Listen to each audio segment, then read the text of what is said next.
ಭೀಮಸೇನ ನಳಮಹಾರಾಜರು ಗಂಡಸರಲ್ಲವೇ, ನನ್ನ ಹಾಗೆ ಮೀಸೆ ಹೊತ್ತ ಮಹನೀಯರಲ್ಲವೇ.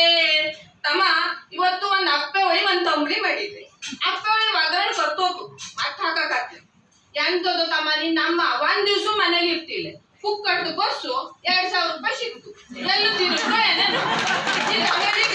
ಹೊರ ಬದಿ ಕೆಲಸ ಎಲ್ಲ ನಾ ಮಾಡ್ದೆ, ಮನೆ ಬದಿ ನೀವು ನೋಡ್ಕೊಳ್ಳಿ. ನಂಗೆ ಕುಕ್ಕಟ್ಟು ಬಸ್ಸು ಹೇಳಿಕಿತ್ತು. ನಾನು ಎಂತೆಂತ ಒದ್ದಾಡಿ ಕೊನೆಗವ್ರು ಬತ್ತ ಅಲ್ಲಿ ಕೊನೆ ಕೊಯ್ಸುಲು ಅಡ್ಗಿಯೂ ಅರ್ಧ ಆಯ್ತು. ಈಗ ನಿನ್ನ ಹತ್ರ ಹೇಳ್ದೆ ಒಂದ್ ಉಪಾಯ ಕಂಡು ಕೊಡು ಅಮ್ಮ. ನೀ ನಮ್ ಮೊದ್ಲಿನಾಗೆ ಮನೇಲಿ ಇಪ್ಪಂಗೆ ಹೇಳ್ದೆ, ಒಂದ್ ಮೊಬೈಲ್ ತೆಗೆಸ್ಕೊಡು ಹೇಳ್ಕೊಡ್ತೆ ಅಂದೆ. ಹೊಸ ಮೊಬೈಲ್ ತೆಗೆಸ್ಕೊಟ್ಟೆ, 1 ತಿಂಗಳ ಎಂತದು ಹೇಳ್ಕೊಟ್ಟಿದ್ರಿ.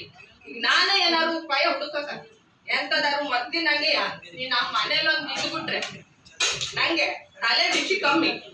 ಒಂದ್ ಕವಳ ಹಾಯ್ಕೊಂಡ್ರೆ ಎಂತದಾರು ಉಪಾಯ ಹೊಳೆತ ನೋಡು. ಒಂದ್ ಕವಳ ಹಾಯ್ಕೊಂಡ್ರೆ ಸಣ್ಣ ಉಪಾಯ ಹುಡುಕ್ಲೇ ಬೇಕಾದ್ರಿ. ಜಾಸ್ತಿ ದಿವ್ಸ ಆಗೋದು ನಾನು ಅಡುಗೆ ಬೆಟ್ಟ ಹೋಗಿ ಆ ಡಾಕ್ಟರ್ ಪವಿತ್ರ ಬೇರೆ ಹೇಳಿದ್ರು ಪುರುಷರು ಅಡಿಗೆ ಕಲಿಯಬೇಕು ಅಂತ. ನನಗೆ ಪರ್ಮನೆಂಟ್ ಅಡಿಗೆ ಬೆಟ್ಟ ಹೋಗ್ತೇನೆ. ಇದು ಈ ತಂಬಾಕು ಸರಿ ಇಲ್ಲ, ಮಣ್ಣು ತಿನ್ನಂಗೆ ತಲೆಗಂತೂ ಹತ್ತೂ ಇಲ್ಲ, ಅಂತ ಉಪಾಯ ಸೂಚಿಸ್ತಿಲ್ಲ. ನೀವು ಯಾರಿಗಾದ್ರೆ ಎಂತದಾದ್ರು ಉಪಾಯ ಗೊತ್ತಿದ್ದ? ಮೊದ್ಲಿನಂಗೆ ನಮ್ಮಲ್ಲಿ ಲಚ್ಚಿ ಮನೆಗಳಲ್ಲಿ ಇದ್ಕೊಂಡು ಅಡುಗೆ ಮಾಡಿಟ್ಕೊಂಡ್ರೆ ಸಾಕು.